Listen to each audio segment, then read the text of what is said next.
আপনি কি কখনো পার্সেল অর্ডার করে রিসিভ করেননি? আপনি ভাবছেন এটা ছোট একটা বিষয়, কিন্তু এতে ব্যবসায়ী আর কুরিয়ার কোম্পানি ক্ষতির মুখে পড়ে।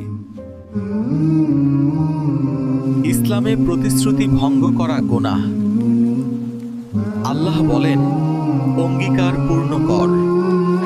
অর্ডার দিয়ে ইচ্ছাকৃতভাবে না নেওয়া এক ধরনের ওয়াদা ভঙ্গ হল।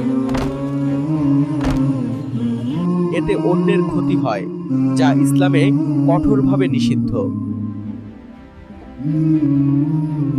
রাসূল সাল্লাল্লাহু আলাইহি ওয়াসাল্লাম বলেছেন, নিজে ক্ষতিগ্রস্ত হবে না, অন্য কেউ করবে না।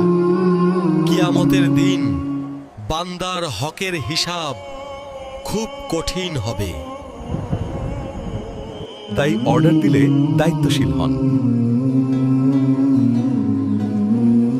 ইসলাম শুধু ইবাদত না, লেনদেনেও সততা জরুরি। আল্লাহ আমাদের আমানতদার বানান। আমিন।